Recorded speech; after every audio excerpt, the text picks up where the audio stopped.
Psychology is shaping your thoughts, your emotions, and your relationships without you even realizing it. As PhDs in psychology, partners in marriage, and the voices behind Two Shrinks and a Drink, we're here to help you see it and use it. So grab something good to drink and let's dive in. You're going to love today's I episode. don't think that's true. You are, because it starts with one of your favorite things, which is an acronym. I like acronyms. Yeah, okay. So you know what FOMO means, right? Fear of missing out.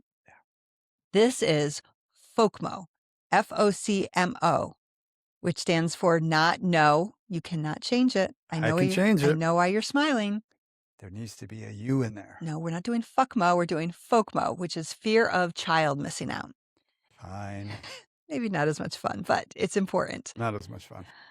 Well, we see this a lot, and we see it a lot not only professionally, working with parents and families and individuals, we've seen it personally.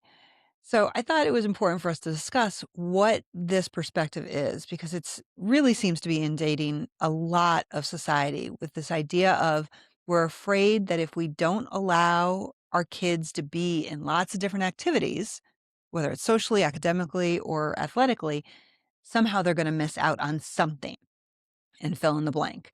So, these are the parents that are running to 2 or 3 events per kid per night. And there's private coaches and there's specialty protein shakes and all the things so that their kid doesn't miss out. And we see in our work the results that has on kids and parents. So that's what we're going to be discussing. Okay. And I'm going to start by throwing myself on the sword. So just be prepared and watch yourself. No So, promises. so years and years ago, we took 3 of our 4 kids to New York City. Now, we had both gone to school near New York City. We loved the city. It was the first time our kids were going to be in New York. And I decided to plan the trip.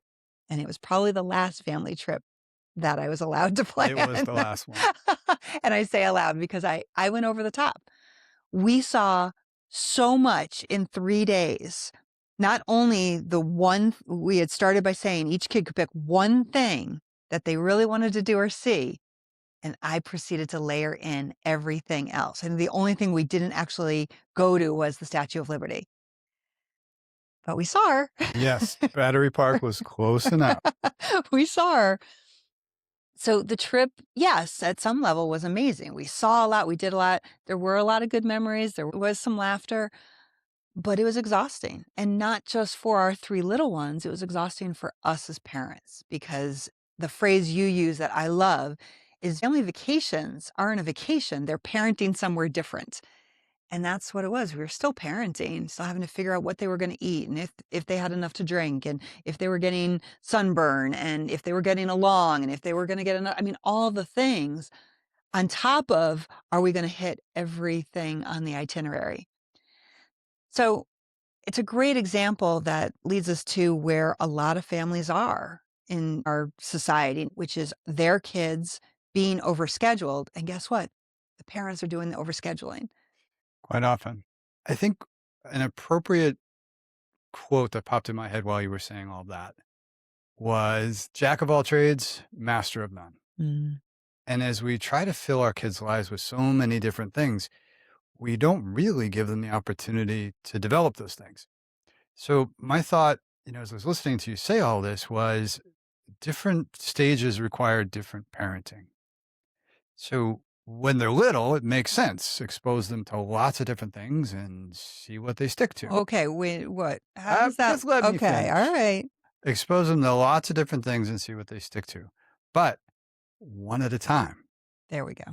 so they can have the exposure and learn to stick to it, so that they don't develop into individuals that are just thinking about the next thing, Mm. even while they're doing the thing. So they're not really present. They're not really enjoying it. Their mind's already on to the next thing. And by helping them to understand that, yes, you can absolutely do whatever it is they're asking for within reason and budget, et cetera, Mhm. but that it's going to be one at a time. And it's not so hard when you only have one child to do more than one at a time, although it's stressful for them and it messes with their scheduling And and let me stop you and underline, still one at a time, even though you only have one. only have one. 'Cause and then when you go up to having 3 kids, 2 things at a time means 6 for the family. And as that family stress goes up, our parenting abilities go down pretty quickly. And that starts to creep into the child's enjoyment of the thing that we're dragging them to because we're running late. We gotta get there. Gotta hurry up. And did you forget your cleats? "Ugh, you forgot your cleats again?" Well, of course they forgot their cleats Right. because they just got out of something else and their brain isn't processing all the pieces that go with all the things. It is amazing to me because even as adults, we know what it feels like to leave work, rush across the town or the city to get to our yoga class or our spin class, whatever it might be, and then rush back home to make dinner and then rush out to meet up with friends. And that's just one adult trying to get to all the things that are compressed into one period of time. When I say that, I would imagine most people will be like, oh, yeah, I hate that feeling. I'm rushing. I'm trying to get to the next thing. I'm not really even focused on my yoga because I'm thinking about what I have to throw together for dinner before I go out with friends. But it is the same situation that we set up for our children. It's exactly the same. Yeah. And unfortunately, we create the stress in the environment for our children that they then internalize as their own anxieties. And every time they forget something, it chips away at the self esteem. Mm. I can't even pack my own bag. I can't get my stuff together. Mom's mad at me again. Or sometimes dad's doing the chauffeuring around with this set of kids and mom's doing chauffeuring with this set of kids.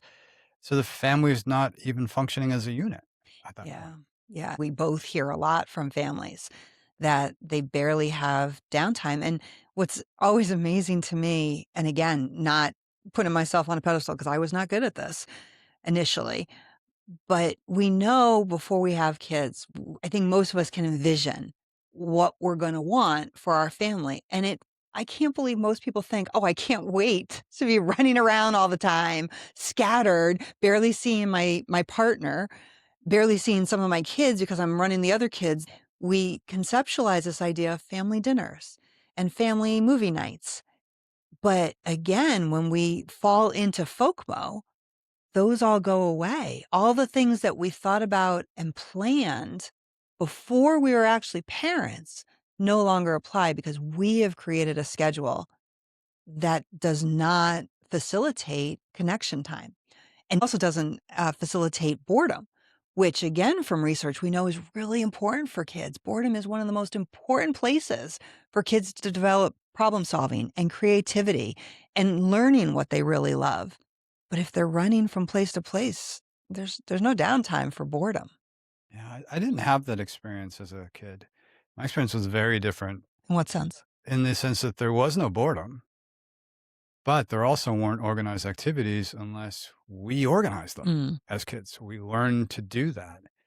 We learned to leave in the morning, usually after breakfast, not Oh, always. you're gonna do the Gen X thing of we left when the the sun We came did up and we didn't that. come back We until the did that. streetlights are on. That was the alarm clock, if you will, because none of us wore a watch. Why would we do that? We would have made fun of the kid that did that. But it taught us and gave us the opportunity to create games and to work with each other and to really, again, it was a bit idyllic, even though it was a small coal town, not much money for anyone.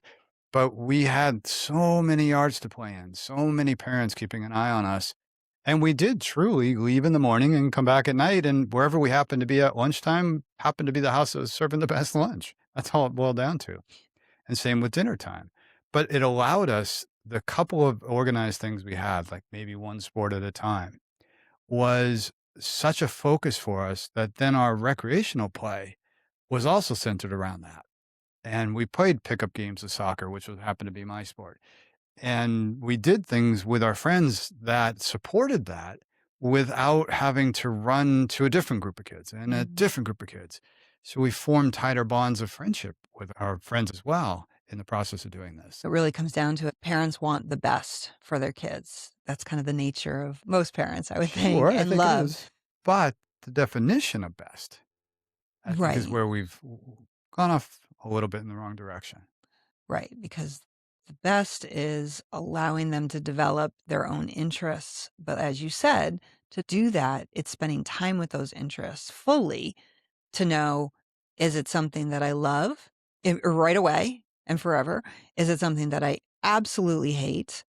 but I'm going to stick with to make sure I actually hate it, or it's just because I'm learning a new thing and I'm uncomfortable or I didn't get the position I wanted and working through that. And that's an important piece to help parents try and balance out when it doesn't feel good to say no.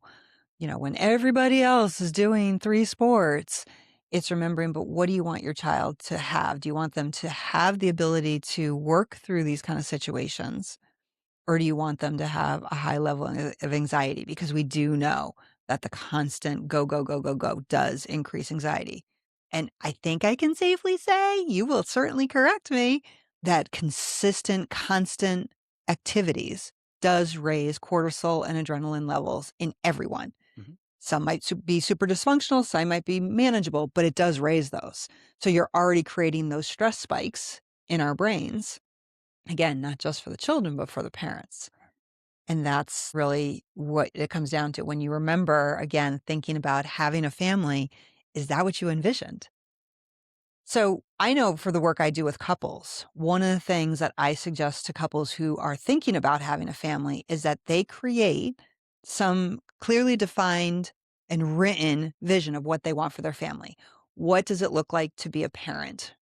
And write them down and then review those as they integrate children into their lives, as they become parents, to keep going back to that. Because anything you wanted prior to be a parent are achievable goals. It's reminding yourself of them.